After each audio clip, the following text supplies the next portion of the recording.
So we're on air now. So welcome to any of you who might be watching via YouTube. We've got a couple of people who've joined us live, and some others might join us throughout the call. I think Google allows up to 10 people live, so the first 10 can come in. What I'm going to do today, as far as agenda, what I was hoping to do anyway, is take a few minutes and actually just walk through a quick presentation. Shouldn't take more than 10-15 minutes, and if you guys can bear with me during that, I think it'll answer a lot of the questions. I don't think it'll answer all of the questions. So what we'll do, if it's okay with everybody, is there's going to be a URL, a website that you can go to, and I'll show it on the screen, and you can submit questions that way. So if you're watching on YouTube, then you can go ahead and submit questions live, and I'll kind of see them pop up, and then that way I can kind of take questions from folks who aren't actually on the call itself. So if that's okay with everybody, if there's no concerns about that, then I'm just going to go ahead and share my screen here and walk through this quick presentation here.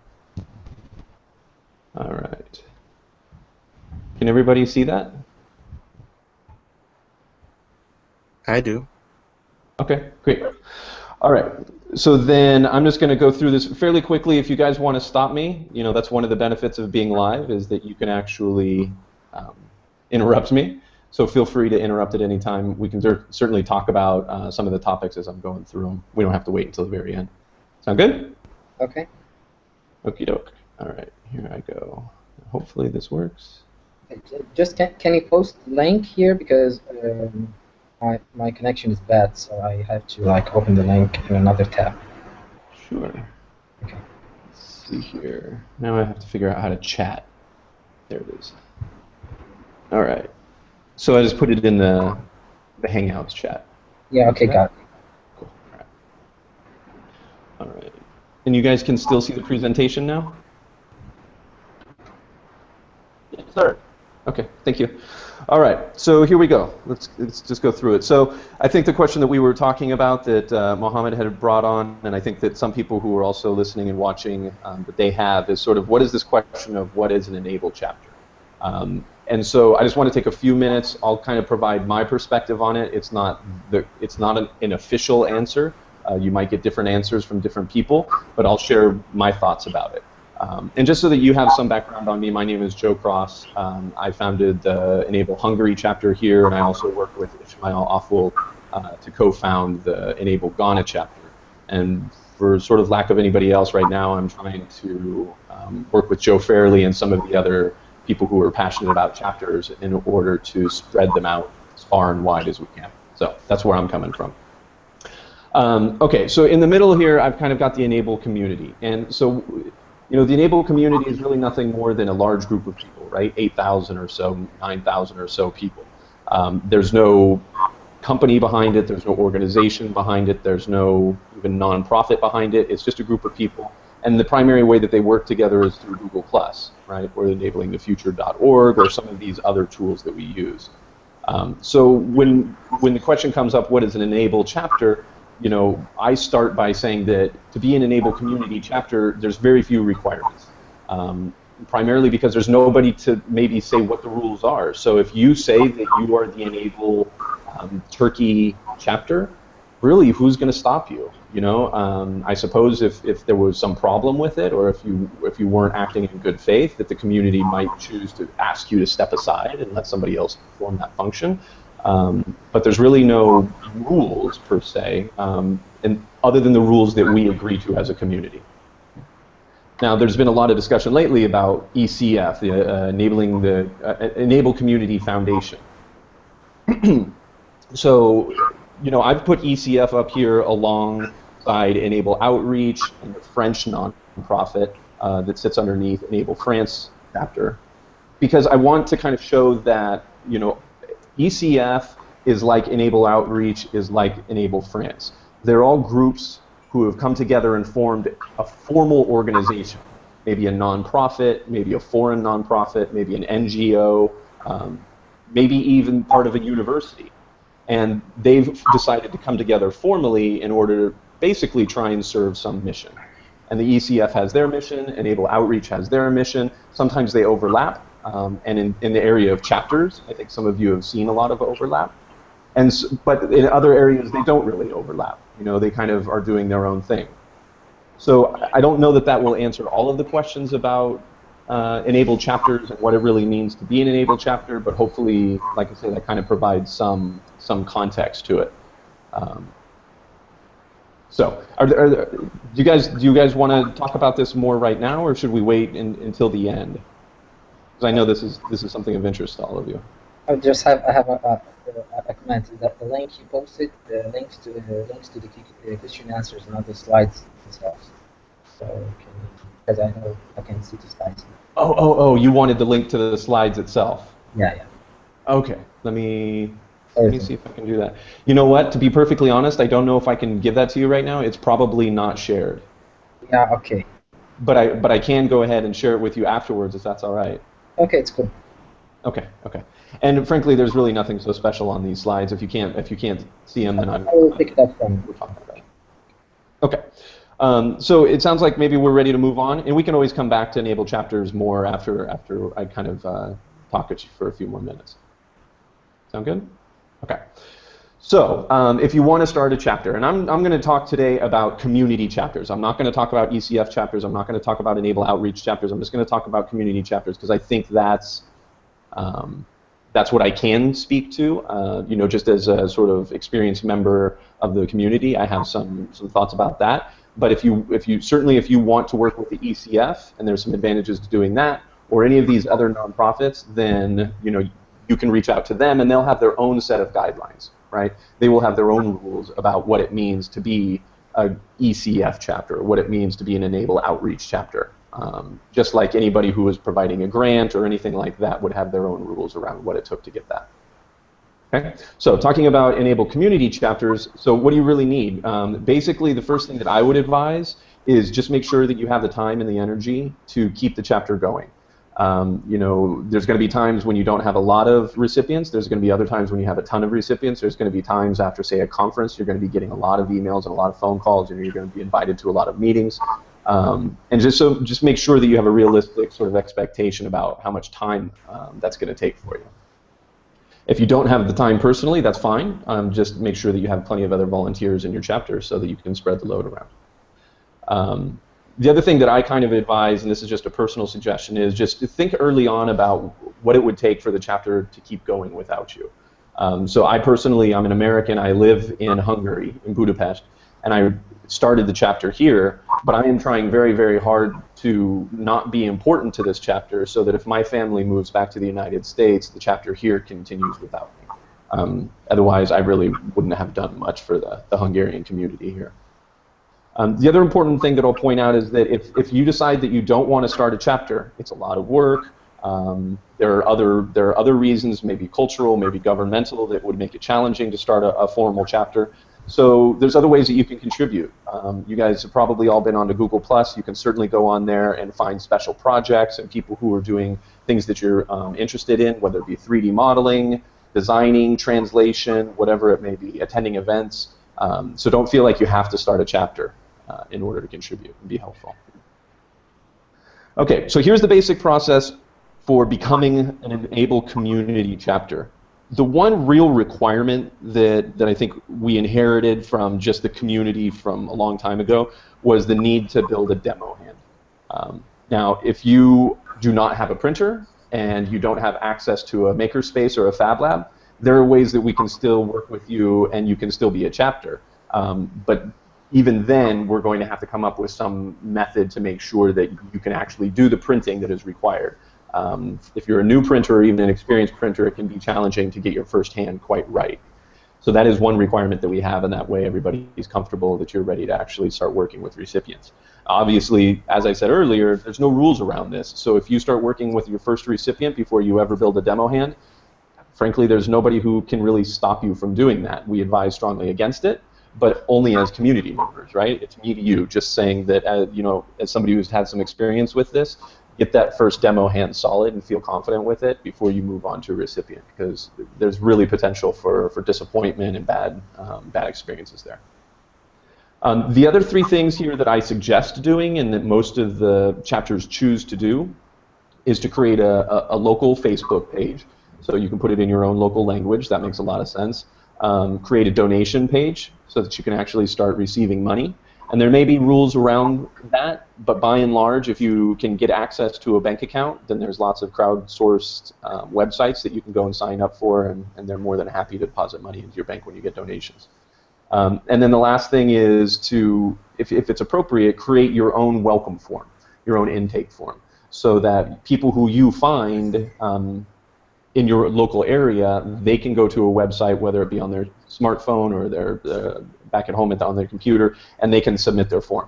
That's not practical in every region. Not everybody has access to the internet. I understand that. So it may be a paper form. It could be anything, but if you're going to start working with lots of recipients, you really want to get some good habits at the very beginning, and having some way to organize those people is going to be a huge help to you. After you've kind of gone through those first steps, what we'll do is we'll add you to the chapters map. And that was what I showed you on a previous slide, but it's on the enablingthefuture.org website at the URL that's down in the lower left-hand corner. And that's basically a way for people who are looking to get help. They can find your chapter. You can provide any contact email that you're comfortable providing, but that way they can get in touch with you. And we can also add links to your donation page and your Facebook page, so that we find a lot of times that people who are living very far away, say from Egypt, are interested in supporting Egypt for one reason or another, and oftentimes you'll find that you get donations from people finding you on that map. And then from there, you want to make sure that you have enough volunteers. If you're going to try and go it alone, that's a challenge, but it can be done. There certainly are chapters out there that really have one core member, and then they kind of call in reinforcements whenever they need them. And then you're going to want to find your recipients. A lot of you probably already have recipients. That may be what actually drove you to be interested in becoming a chapter in the first place, is maybe you have some relationship or some connection that you've actually come across some recipients. And that's great. That's a good place to start. And then ultimately you deliver your hands and you just kind of keep doing it, right? Find more volunteers, find more recipients. And that's one area, I think somebody said that they were on from maybe the University of Houston. And so I'll just point it out here. Being associated with a university or a teaching hospital or some other kind of institution, that makes a lot of sense. It really does. Because you're always getting new freshmen coming into school, so that as your seniors graduate out, you've got a lot of young, new, excited, interested people who are looking to get involved. So I think that and plus, you can oftentimes get the school to donate things or make space available to you. So being a part of an institution can definitely have its advantages. All right. The rest of these slides I'm going to run through pretty quickly, long enough for you to be able to watch them on the recording if you wanted to go back and look at them, but I think I've pretty much spoken through most of these. So I mentioned that not everybody has access to a printer or a Fab Lab or a makerspace in order to print. If you're one of those people, then you can feel free to reach out to me or just email enableoutreach@gmail.com, and we can talk about what the alternative is. And it basically involves you working with other chapters who have excess printing capacity in order for them to do the printing, and then you kind of take shipment of those prints, put them together, and deliver them to your local recipients. So you can still actually get devices to your recipients even though you don't have a 3D printer. Okay? Of course, there's lots of ways for you to get a 3D printer, whether it be through fundraising or through grants and donations, and I can help you with that as well if you're interested. Okay.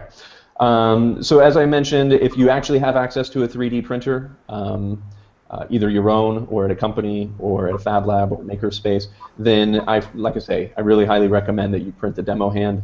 The Phoenix or the Raptor Reloaded are easy choices. They don't involve any exotic materials. Print that out at 100%, string it up, put the elastics on it, make sure that it's actually working, and then if you want, you can email videos and photos into enablechapters@gmail.com, and we'll kind of review it with some of the other chapter folks and provide feedback on it.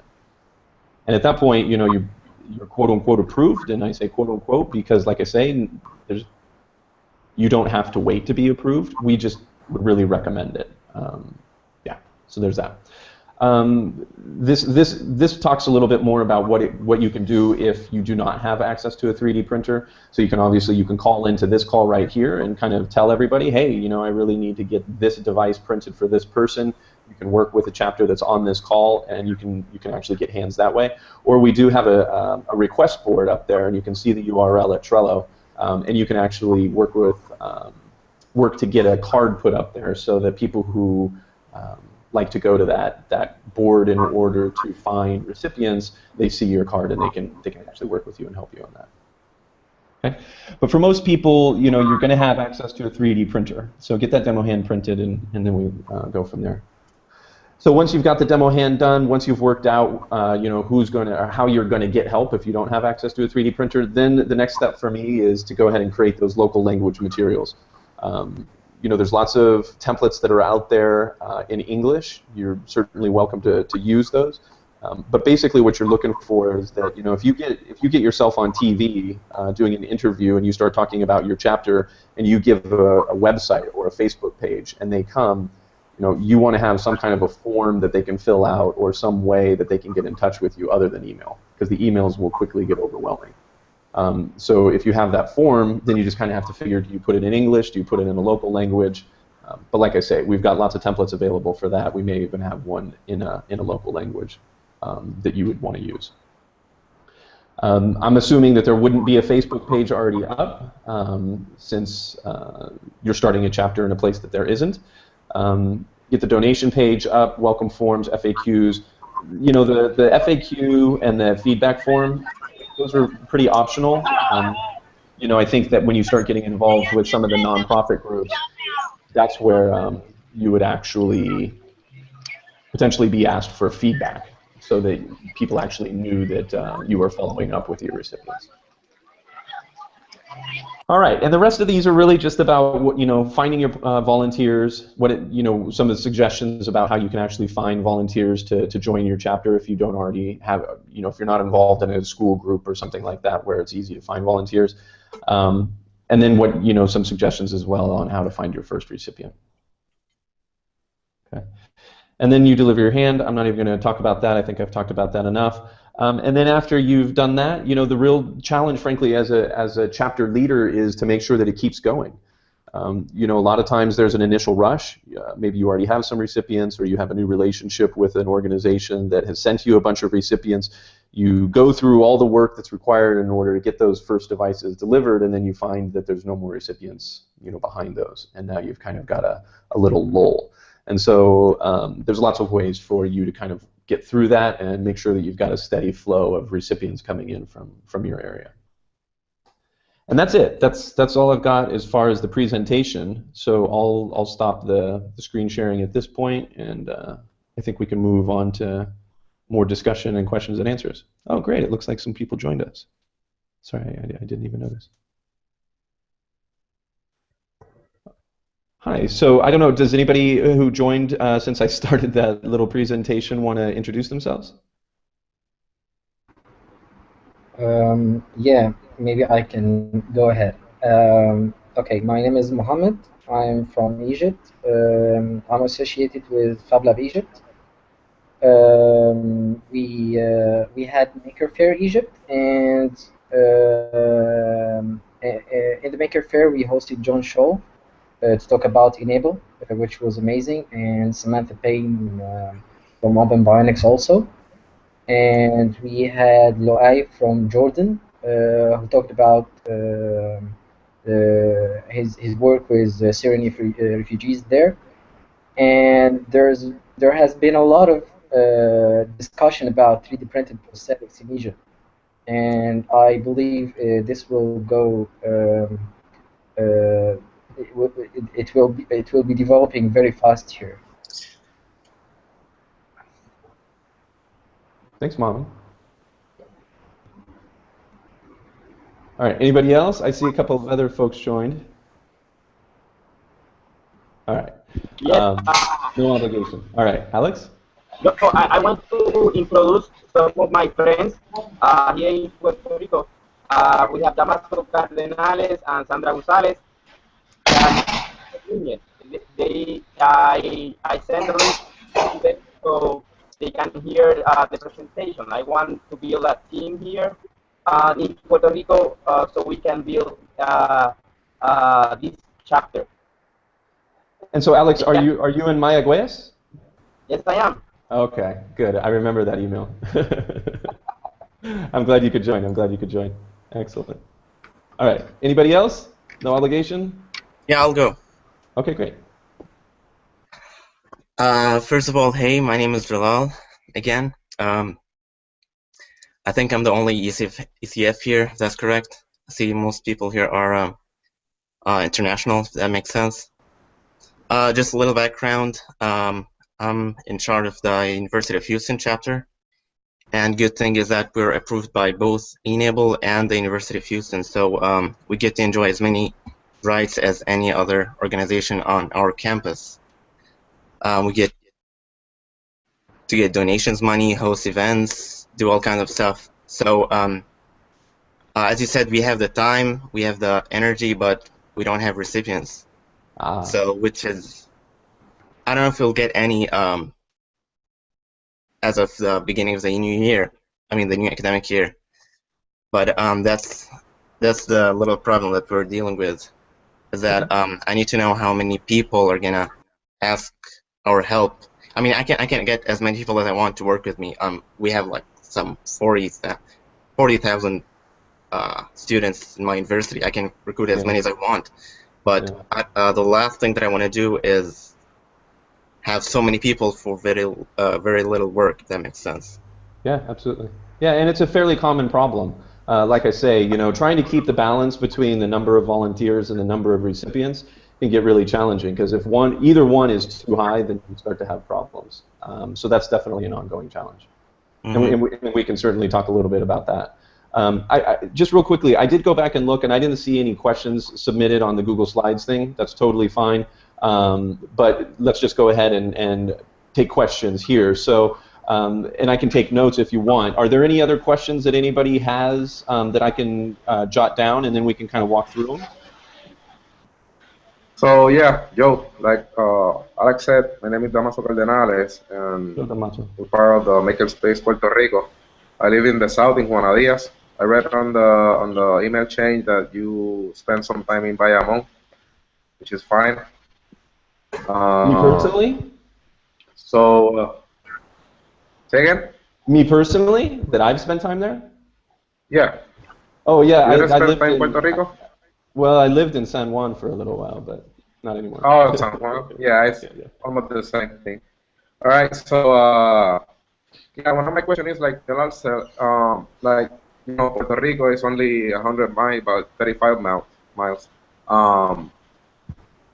Once we get all the recipients, because I know there's some recipients here in Puerto Rico, you know, but like when we're done with them, how the process of like helping them with chapters works. So they just request parts for us to print or give support on designs or measurements or something like that, and then that's how it works. That's my question. So, Damaso, I just want to make sure I understand the question. So, are you asking how you can go about helping other chapters? Yes, because because you know Puerto Rico is pretty small, so we're gonna run out of recipients real quick if we get this going, right? Works to support another chapters, or if we need support from another chapters. Yeah, okay. Thank you. So I went ahead and logged that question, and I think I have some good answers to that. Maybe not perfect answers, but good answers. Any other questions? Yes. Hello? Okay. Yes, I have a question. We've been dealing with 3D printing, I think, like 2 years ago. So we know pretty much how the things work, right? How to fabricate things on a 3D printer. But I want to know where we can learn how to customize the hands, right? Like if a child is the dimension of the child, how we can adjust those dimensions in is there a tutorial? Do you have tutorials on the web page, or we can learn how to customize these prostheses? Yeah, actually there are. So I can probably scrape together a couple of URLs and send those to you. But we can also, there's other ways as well, so I can certainly talk about that a little bit. Any other questions before I jump in and start answering some of these? Hello. I'll introduce. I'm Tamer from Istanbul Technical University. Hi, Tamer. I was going to ask you. You talked about e-NABLE outreach. I think what do they do? Well, we hear about ECF, but it's the first time I hear about outreach. I think you said something about they help other chapters about tutorials or something. Yeah, absolutely. I can talk a little bit about that. And in full disclosure, please be aware that I am a formal part of e-NABLE Outreach. So I'm not here to promote it. I'm here just within my capacity as trying to help the e-NABLE community chapters, but just be aware of that as we're going through. So I can definitely talk a little bit about e-NABLE Outreach. Okay. Okay. This is great. This is great. These are really good questions, and hopefully I can help with some of these, and hopefully you guys might even have some answers as well. Are there other questions before I jump in? Yes, I'm Sandra Gonzalez from Puerto Rico. Hello, Sandra. Alex's friend. Yes, I have a question. Do you have an average of request of this type of support devices? Do you know how many requests you receive by month, by year, and since any chapter started? So, Sandra, I want to make sure I understand your question. So are you asking how many recipient requests we get per month, like some statistics? Yes, yes. By example, Okay. to get an idea, maybe at the beginning it's less because people are not aware of the initiative, but maybe later, if there is any chapter that have maybe one year from the established date, you have any data about it? Yeah, I can definitely share my experience with some of the chapters that I'm familiar with. I don't know every chapter, so I can't speak to that, and there's no formal outcomes measures or anything like that. That's where I said, for example, if you were to work with the ECF or some of these other groups, e-NABLE Outreach, certainly, we're going to be asking you to track some of that information, but the community itself doesn't have any rules around that. So some chapters do track that information and some don't. But I can share a little bit about what I know just from the chapters that I work with. Okay, thank you. Sure, sure. Was there another question in there? I think I heard somebody else. Can I ask something else? Sure. Tamer again. I saw a form in the Google Plus page, I think, for intakes. Can we access the clients, or is it confidential or something like that? I can talk about that, and we can talk about that. Can we see the data behind the intake form? I want to make sure I get your question right. Behind the intake form on the Google Plus site, right? Yeah. Okay. Okay. Any other questions you want me to log? And we can certainly, keep going. But I'm thinking it might be helpful for me to answer some of these because they may answer some questions that you have. I just have one question. Okay, please. So I want to know the distinction between chapters, affiliates, and so on. So it is like some definitions. Yeah. Okay, absolutely.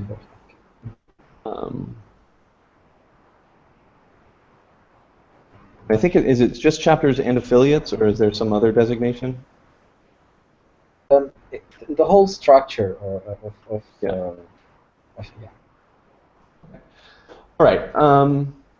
Actually, if you don't mind, I'm going to start from the bottom up. I'm going to take some of the easier questions. Finding recipients and helping other chapters, those are a little bit more in depth, and so I want to make sure to talk about those.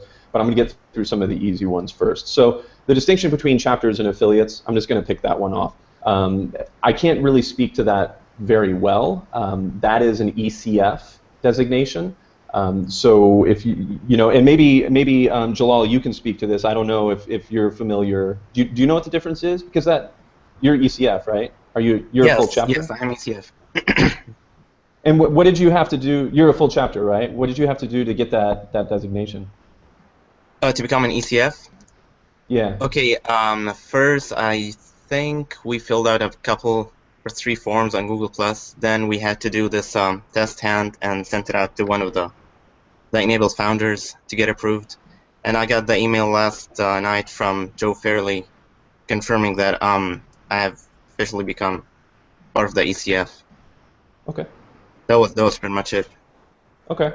And so if I could, I think that some of those forms, and correct me if I'm wrong, Jalal, please, I think one of those forms anyway it involves you getting a signature from someone at an institution. That is right? From an advisor, namely. Yeah. So my understanding is, and again, if anybody knows differently, please correct me. My understanding is that one of the ECF requirements is that you be associated with an institution. So that for me is probably the biggest, the easiest way to answer the question of what is the distinction between chapters and affiliates. Anybody that cannot fulfill the requirements to become a chapter, like Jalal's group has, is going to be considered an affiliate to the ECF.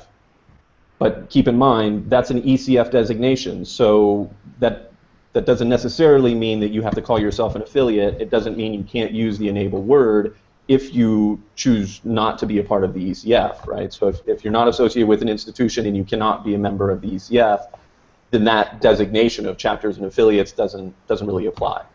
So speaking a little bit just for the e-NABLE community, as I said, if you call yourself a chapter, there's nobody to stop you. There's no rules that you're not going to get booted off of Google+.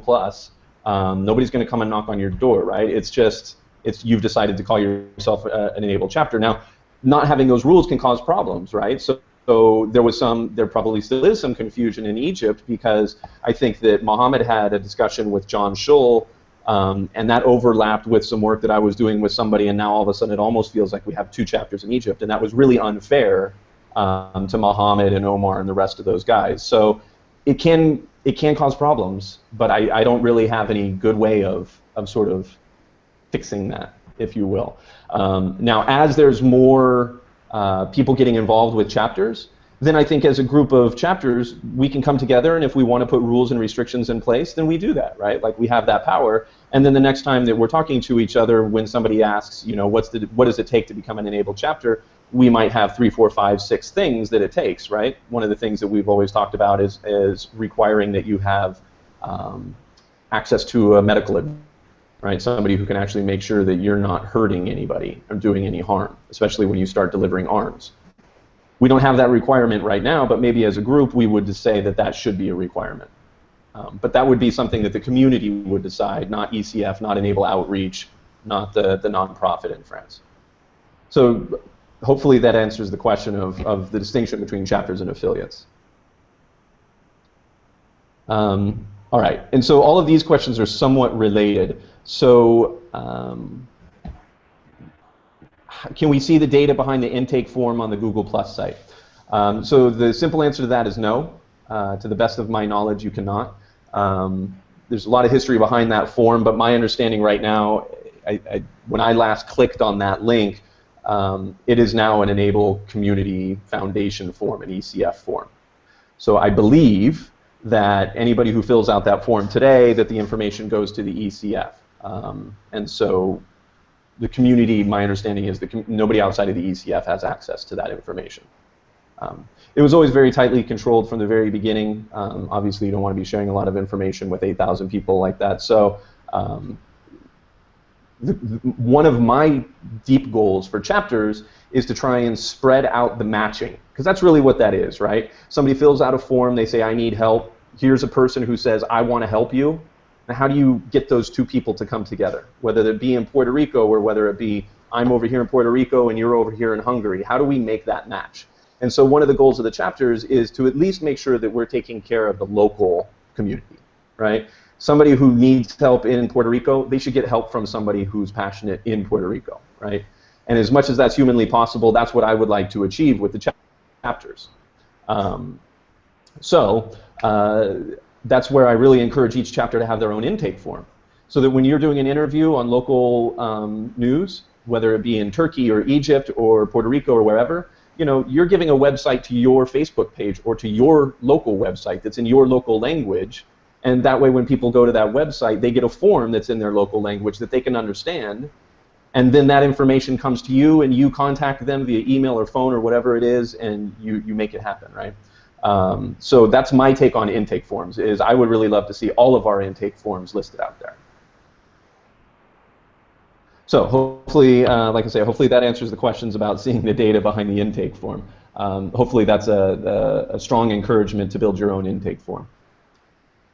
Okay, and then how many recipient requests come in every month? There's no easy answer to that. Every chapter is a little bit different.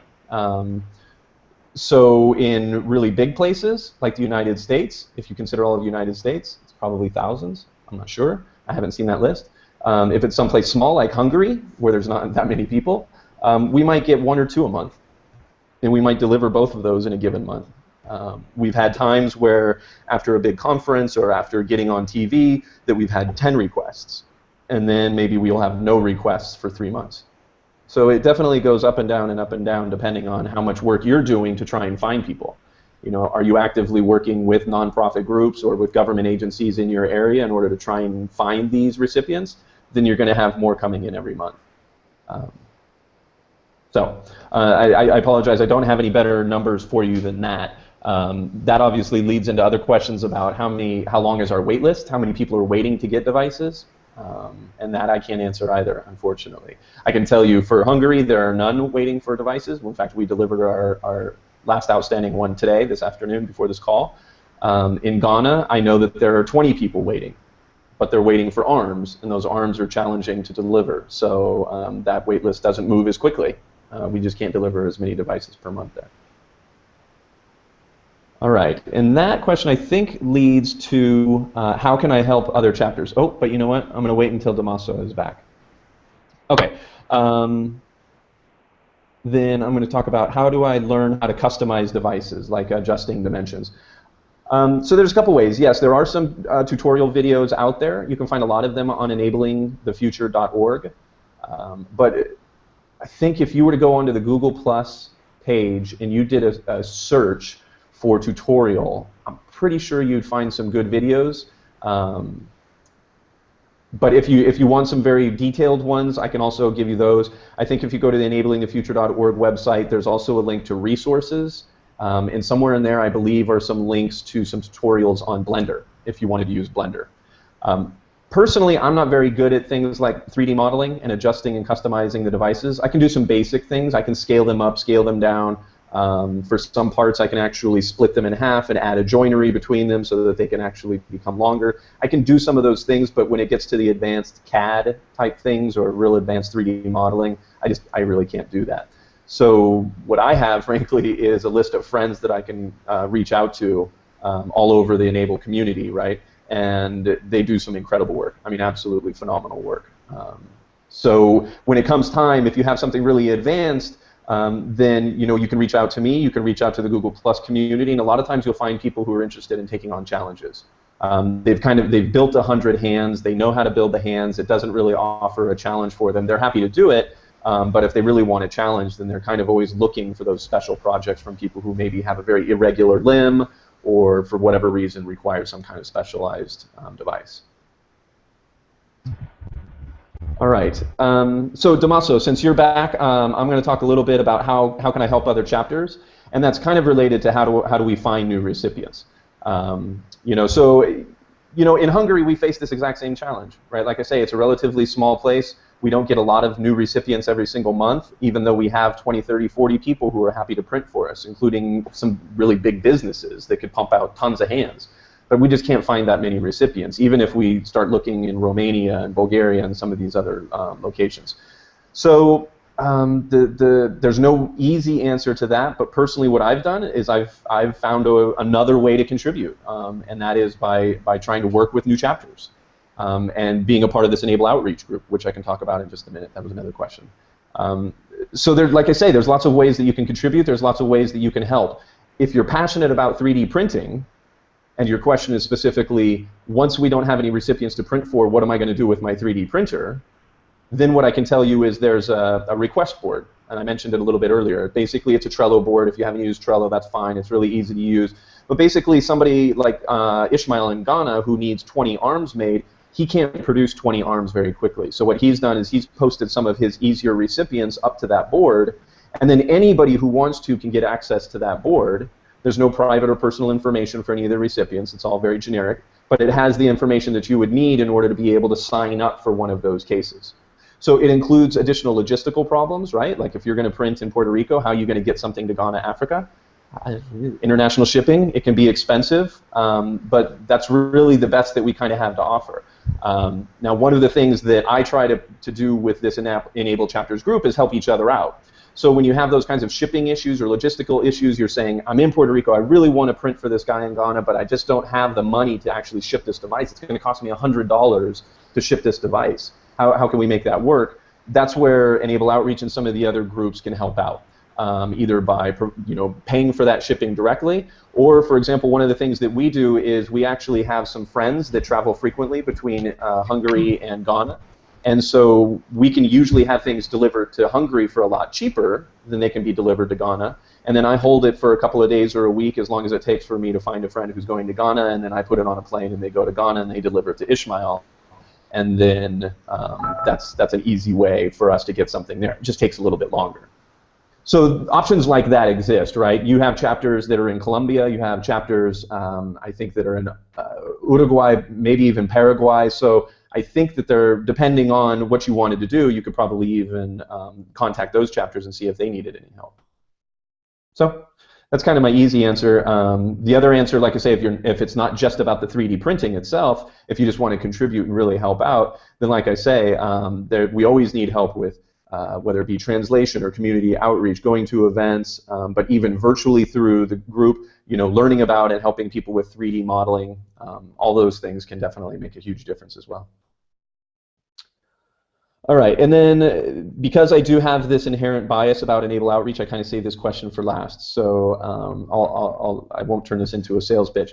But basically, Enable Outreach, it's like ECF. It's a nonprofit group that is associated with Enable. And the mission for Enable Outreach is to basically provide funding and training for primarily Enable chapters, if you will, but more generically groups that just want to bring 3D printing hands and arms into their area. So there are some organizations, for example, that are not directly associated with Enable in any way, shape, or form. They might be their own entire NGO. We would still partner with them and work with them. But our primary focus is to really work with new chapters. So specifically those that are in areas where there are no 3D printers. This is sort of our main mission, is to help areas like, for example, Ghana, where there were no 3D printers. It was going to cost a lot of money to get one over there. They needed training. Nobody knew how to use one. And I had a sort of personal connection, so we made that one of our projects. And so I went over there and actually delivered the printer and worked with Ishmael, did some workshops, did some training. And I still work with him on a daily basis in order to help him through the printing and finding volunteers and doing all of those things. So I do more of that. And Enable Outreach, for example, is hopefully we're going to be starting a project with a person in Nepal. So very similar, where they need help in order to try and get things started off the ground. And we do fundraising, primarily in the United States, raise money, use it to buy printers, filament, things like that, and then we provide those to the chapter along with training. So that's all. That's really all I'll say about Enable Outreach. If you are interested, if you want to learn more, then by all means, just reach out to me. You can contact me at joe@enable.hu. That's my Enable Hungary email. It's the easiest one to remember. So you can just email me directly, and I'll be happy to talk to you a little bit more about Enable Outreach. Okay. So I think that was all the questions we had. And Alex, I think you had another question. Some other folks may as well. So fire. What do you got? Yes. My question. I don't want to be. I don't want to sound rude, right?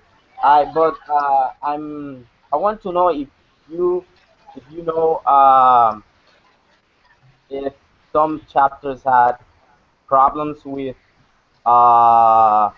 local doctors, or the medical, the professionals involved in creating prosthetics in their countries.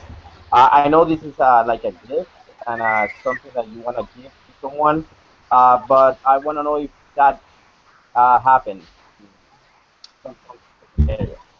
Good question. I can't provide any advice, I'll say right up front, in terms of what what is the proper thing for you to be doing in your specific area. So I'll just say that up front. But I can tell you that yes, I have had personal experience with that, and I know that other chapters have as well. And it typically comes in the form of the local licensing groups, say the governmental group or even the private licensing group that licenses orthopedists and prosthetists. They sometimes don't like what we're doing. They have concerns about whether or not we're following proper procedures, right? So if they're in charge of putting together the safety guidelines and things in order to make sure that people are doing the right thing, they sometimes consider what we're doing to fall under that category, and they want to make sure that we're following the same rules and procedures. You can also meet some resistance with clinics, places who actually sell prosthetics. I personally have had some success with helping those groups realize that the devices that we provide are not really replacements for the types of devices that they're selling. Our devices are much simpler. They're not as functional, and they're more as much about sort of pride and self-respect in the recipient as much as it is about adding any functionality. A good example that I give is that I've met kids who can tie their own hands without, or I'm sorry, tie their own shoelaces without any device on, but once they put the device on, they can't do it. So a lot of times we're not necessarily adding anything to their lives other than an attitude change. The ability for them to go to school and actually have kids run up to them and say, wow, that's really cool. Tell me about that. Show it to me. How does it work? What can it do? Right? Whereas before they would wear long sleeves and make sure that their limb was covered up. So that has put some of those groups at ease and made them less resistant. Does that answer your question? I can't really offer any advice in terms of what to do if you do meet with that resistance, but maybe that helps. I don't know, does anybody else on the line, have they had any experiences like that? What do you think, Alex? Did that help? Yeah, thank you. Yes, that question came to my mind. I was like thinking local people who work in these areas professionally, and so I want to be prepared, right? I want to prepare my community for what I'm going to do here. That's one of, I don't know if my friends from Puerto Rico have questions, so if they can ask them now. Please, yes.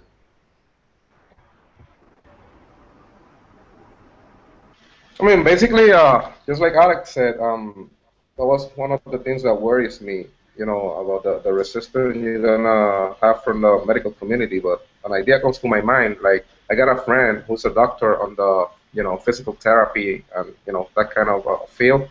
I don't know if you have the experience or know somebody that have the experience that some of those professionals can sign off, not to be a replacement for like medical grade prosthetics, but like you said, just to improve self-esteem on those kids, on those persons, and get that support from only one person can make the change, and if one of those professionals can sign off on this and support it, I think we're gonna have the approval of the whole community in terms of it's a cheap way to improve self-esteem until that specific prosthetic arrive, that medical grade device. Sure. So if anybody has some experience with that, or because I know that doctor is gonna be on board with the program. I just gotta talk to her. I know she's gonna be on board, and we're gonna have her support. I don't know the rest of the community here in Puerto Rico. I don't know it that well, but yeah, I think we can make that that approach and see what happens. Well, I can tell you, Damaso, that the Hungary chapter does have access to a couple of doctors that are part of a university that it works with our chapter. Hi. She's cute. So, and we use it for unusual cases, right? So when we first started, we kind of had them review every case just to make sure that we weren't, doing any kind of harm.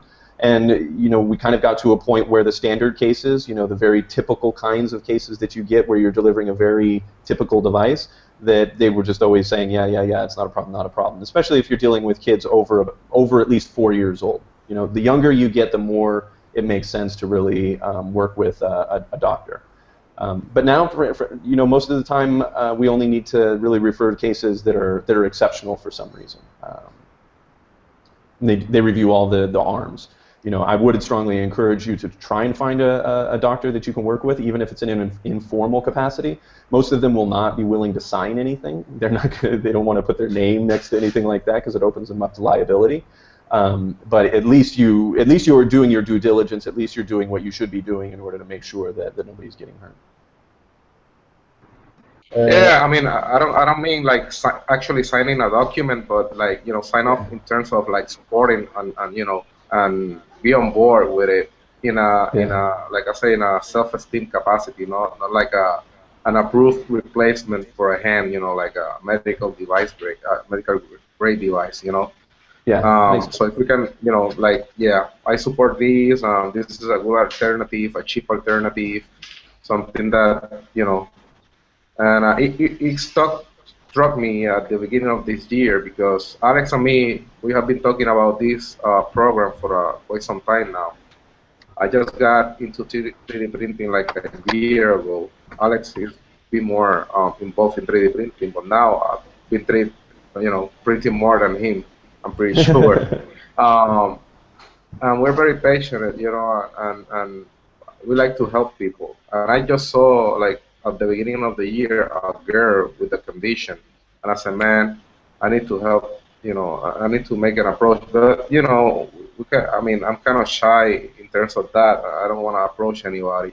But since now we're trying to establish a chapter, now we got the support of the community, and we got an organization behind us that can really validate what we're trying to do. And I know people are gonna come to us. Like I said, I mean, we like to help people. So if anybody needs something from us, in the community, we usually have like 3-4 3D printers.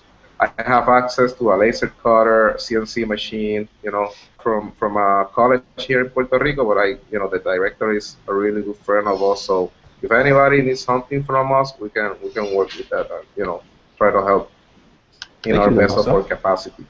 That's very nice. Okay. May I add something about healthcare professionals' input about the 3D printed prosthetics. Me myself, I'm a med school graduate, and I work closely with some doctors. We discussed the potential of 3D printed prosthetics. Mainly, it was with the oath of do no harm, but because there's not a lot of data to make everybody in the process comfortable about it. This can be tough. So the thing is, mainly the scientific community, it always focuses on data and researches. So if there is a published paper about the application of 3D printed prosthetics and how they can help the development, or if there is something wrong with it, if there's like some age criteria, all of this data can be helpful. But there's a problem with accessing this much data, because there's no central hub of collecting data from all the chapters, all the volunteers. So you can't really that sounds like you're volunteering for a special project, Mohammed. Careful. yeah, it's maybe. This is something that interests me, because I'm just like a data fanatic. I just like we can really use it. We can really use I it. do. Yeah. So because me myself personally, I think that if you don't have data, you don't have much to show from. So thing is, if you have data for usage for everything, you can have medical presentation, so you can convince the healthcare profession, because this is what they want the most. They want data. So well, if you are interested, by all means, the two doctors that I work with, they've actually submitted papers, but it wasn't on outcomes. Okay. It was more, I think, on maybe more the design and the engineering aspect. I'm not positive. It was in Hungarian. I didn't really understand it, frankly.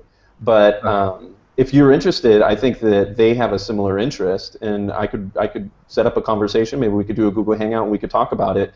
I have some thoughts on outcomes, but frankly, we haven't been terribly successful at getting responses to our surveys. So I would love to get some ideas and maybe put something really together that we could kind of demonstrate works, and then maybe share it with the other chapters and encourage them to use it so that we could get bigger data. Yeah, okay. Okay, I'll send you my email. I'll just post it here so that if anyone is interested, thanks. They can contact me. All right. How about any other questions? What else do you guys want to talk about while we have the time? Yes, I have a question. It's regarding how many time it takes to create one of the hands, for example. Do you have an average? Yeah, it obviously depends a little bit on your printer. If you have an inexpensive kit, Prusa 3 kind of a printer, it's going to take probably a little bit longer than if you have a very high-end Airwolf or something like that. For mine personally, mine is a clone of a clone, so it's not very good. It was pretty cheap, and I can put together 100% Raptor reloaded hand.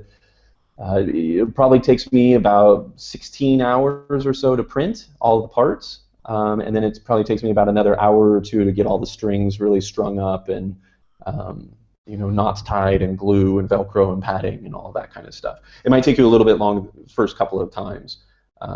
That first print, if you get it done in one go in 18 hours, kudos to you. Like, congratulations. Because personally, for me, it's just a challenging print. Even if you're really good at 3D printing, it presents its own unique challenges. But once you've figured it out, once you've got it dialed in, once you know exactly which parts you print in which settings and configurations and everything, then you can usually knock it out in less than 16 hours. I've seen a lot of people do it, maybe even in as little as 8 hours if they have a good printer and it's really dialed in. Okay, thank you. So we could create maybe an average of 4 hands per month or something like that. From a physical printing perspective, yes. My experience is that it's much easier and much quicker to do the printing than to do all the rest of it, right? So coordinating with the recipient. If you're working with children, they go to school, their parents are busy, they're going to say that they can meet with you on Saturday, but they're not going to be able to make it. So what we have found is that the printing is actually the quickest part. We can do that with confidence within a couple of days, no problem. Especially with the number of volunteers that we have that have 3D printers, right? We can distribute it if we needed to. The hardest part is really having that person who's calling and emailing and working with the recipient in order to coordinate when are you going to actually deliver it. Getting the pictures so that you can actually take good measurements, going for that first meeting. With our chapter, we've got a rule where we always meet with the recipient in person if we possibly can. So we always go and meet with them first and set expectations with the parents about what the hand is going to be able to do, what it's not going to do. We asked the children, I think I got this idea maybe from Thierry in France, but one of the other chapters actually created a coloring page that is just the outline of the hand and all the parts, and you give it to the child and they can color it in, right? And so that they can pick their colors that they want. And then you have to go and get filament that is that color, right? And maybe you don't have it, and maybe your local supplier doesn't have it, so you have to order it somewhere, and then that might take a week. So all of this is just me saying, if you're trying to figure out how many hands you can actually deliver per month, make sure that you factor in all the rest of it aside from the printing.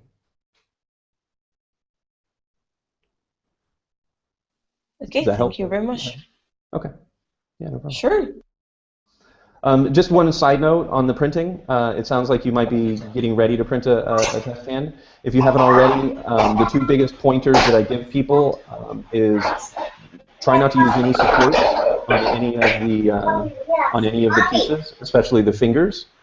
A lot of people print them with supports, and that works. But then you spend a lot of time cleaning up the supports, and it is possible to do without supports. So even if you have to add extra cooling to your printer, like a desk fan standing right in front of your printer, that's what I do. That helps with those overhangs, and you'll be able to actually print those fingers without supports. So that's my first tip. And my second tip is if you have a big enough printer and you're confident in your ability to print, there is a version of the STL file for like the Raptor Reloaded, for example, that you can print in one plate. So 100% hand can fit on one plate. And if you can do it all in one plate, then it's quick, you're done. It might only take you 6 hours, 8 hours, something like that, and you'll be done. Personally, I can't do that. My printer isn't reliable enough, so I wind up printing them all as separate parts. And that in and of itself adds a lot of time as well. So on that note, what materials are recommended? I'm pretty sure, I mean, everybody got their personal, preferences. But in your experience, per se, what materials? Because I got a Prusa i3 too, and I can do both ABS and PLA.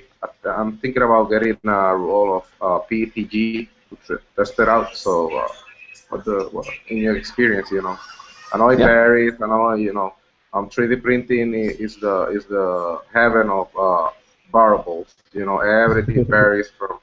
At the maker space, we have a version of the i3. I got my own version of the i3, and they print totally different. Of course. And the Fab Lab that I go to, they have two maker bots, exact same ones, and the two they print completely different. Yeah. Even they're the same ones, but on the same date, and they print differently. So, what do you recommend in terms of filament? Yeah. So. I believe that most people print PLA, and I don't know that there's any better reason to do that other than just that it's easiest and it's most reliable, and it's pretty consistent. So ABS tends to be a little bit harder. Not everybody has a heated build plate, and so they just can't really do it. So most people pick PLA. One caution on PLA, if you're in an extremely hot environment, it is susceptible. It does get a little bit flexible at about 100 degrees Celsius, which, it's never 100 degrees Celsius outside, but in a car, so just consider that. ABS obviously has a higher melting point. So if that's an issue for you, if you're concerned about that, if it's going to be in direct heat very much, you might want to consider ABS.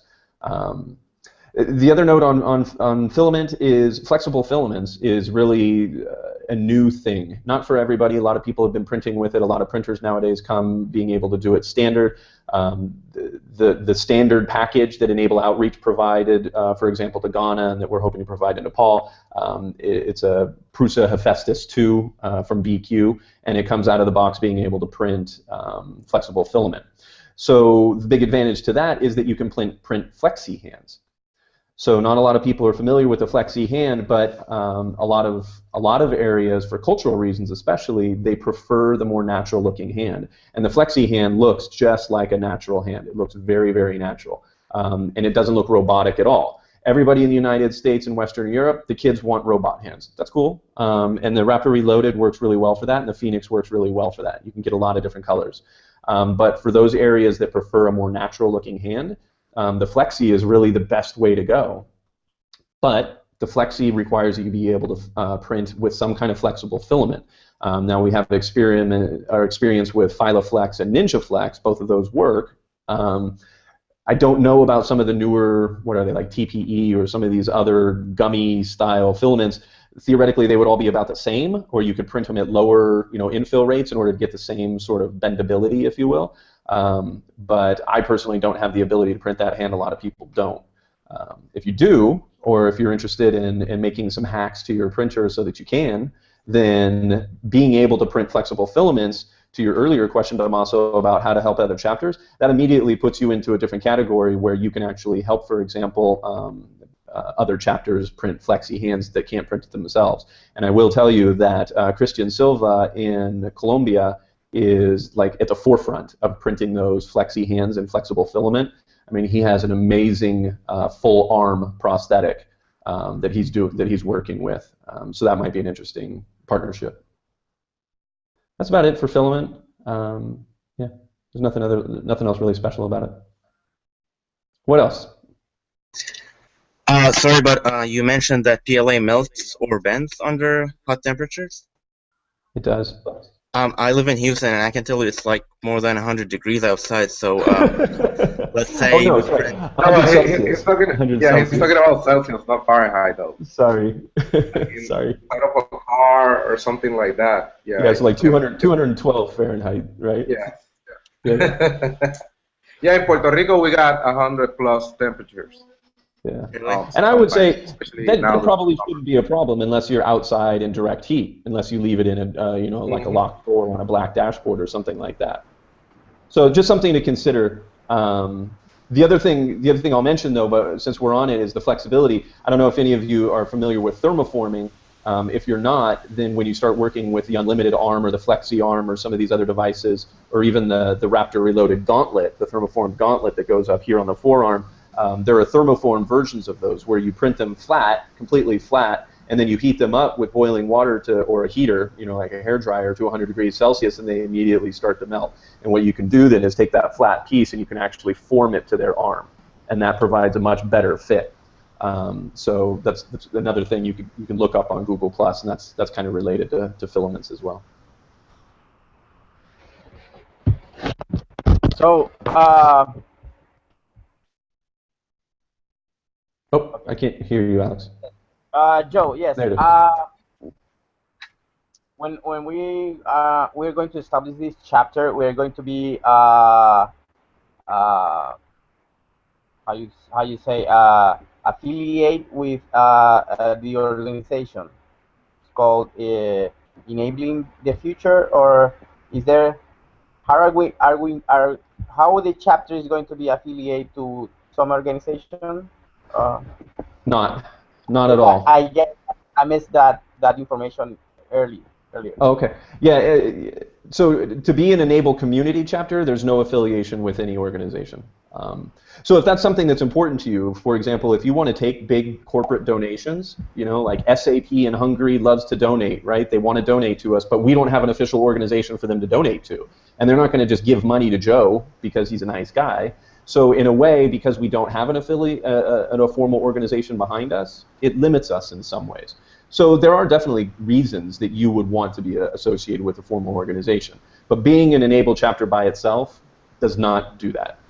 So if you need to be or want to be affiliated with a formal organization, you have a couple of options. One is to form one yourself, right? So form a local Puerto Riqueño, organization, and you know the rules better than I do about what those might look like. Or work with a group like ECF or e-NABLE Outreach or some of these other nonprofits that are formal organizations themselves, and sometimes what they can do is they can sort of work alongside you, right? So if you need to take a big corporate donation, then maybe that ECF or e-NABLE Outreach group can take the donation and then give it straight to you. Does that make sense? Okay. Perfect. Yeah.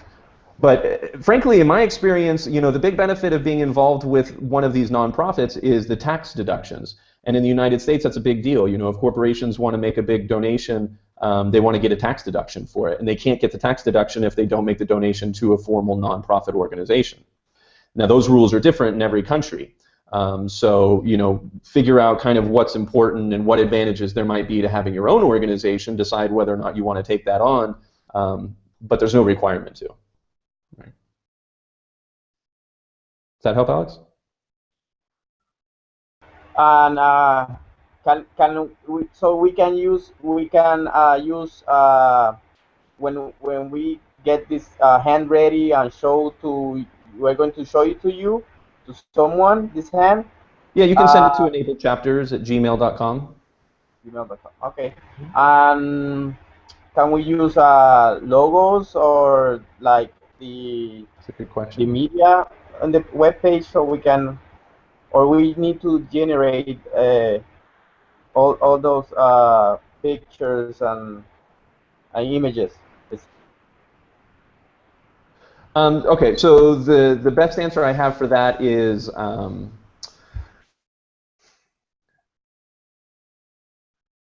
ask, I guess, is the easiest advice I could say. If you find a picture, if you find a video from somebody that they've posted that you think would really be great for you to post to your own Facebook page, for example, just ask.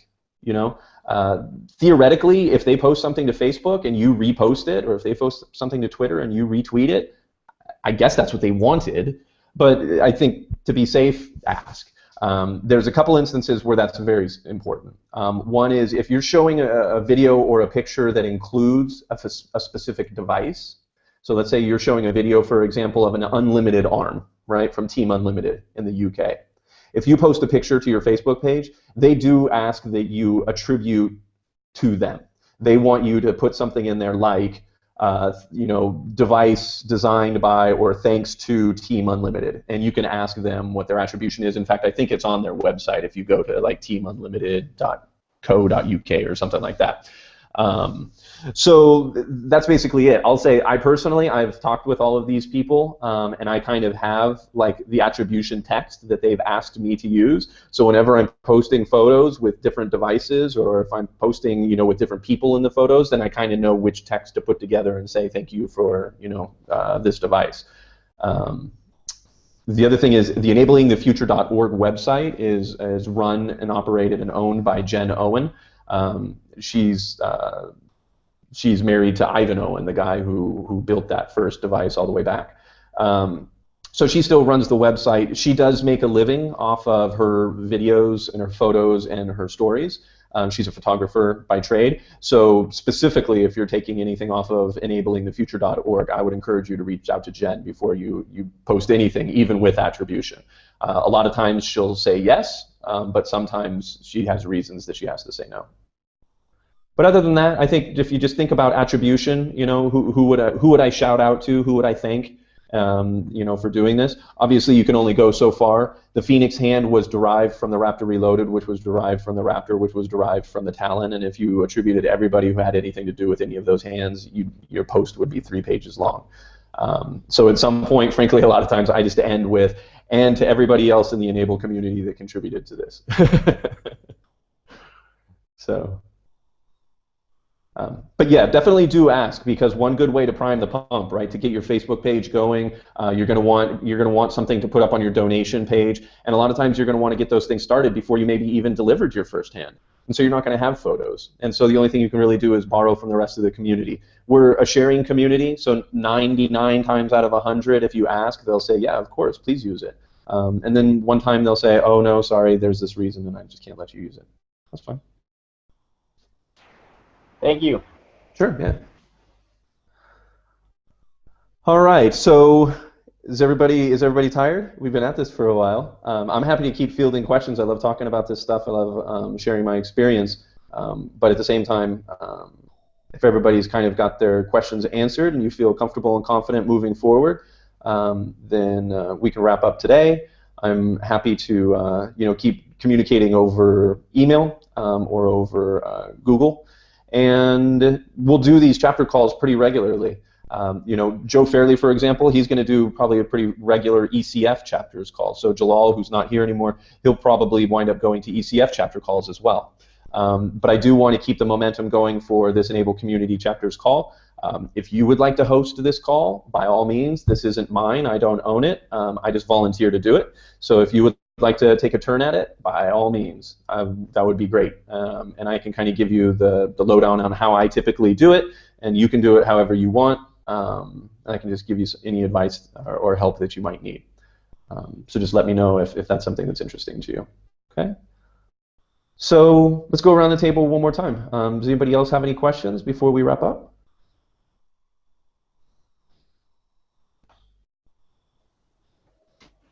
Okay. Actually, Martin, there was a post that about a Phil got several hundred kilos, I believe, as sponsorship. She said to distribute the chapters. Sorry, Jen Owen? Is that what you mean? Is Yeah. that what you said? Yeah. Okay. I wasn't sure if I heard you right. Yeah. Yeah, use or can we use that e-NABLE got as a sponsor, as a donation? So is your question, can you get some of that filament? Yeah. Or how can we get it?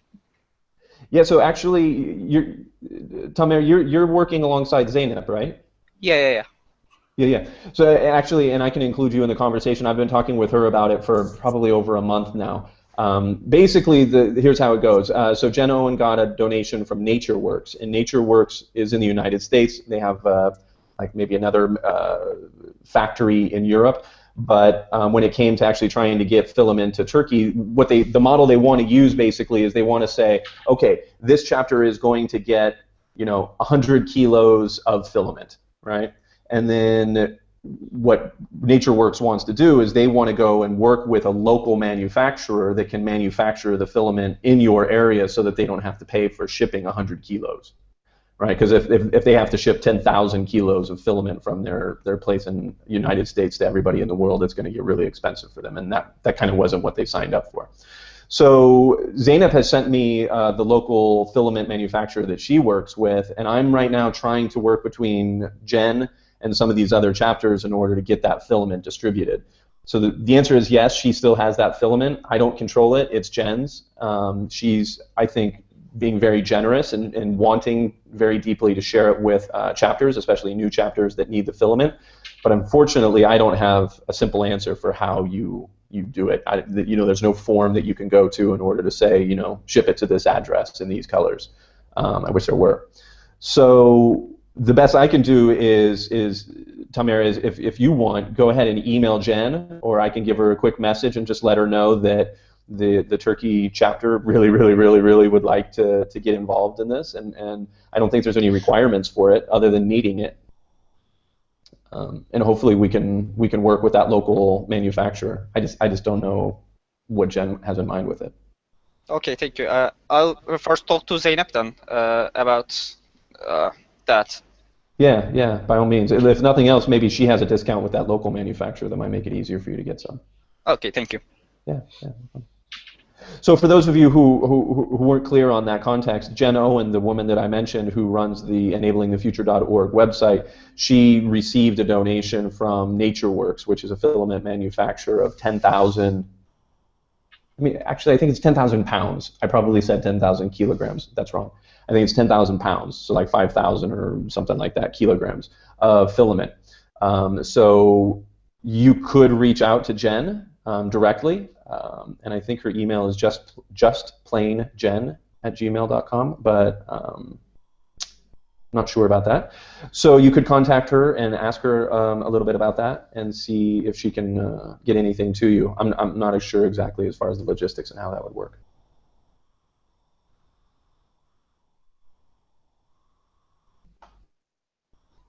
All right.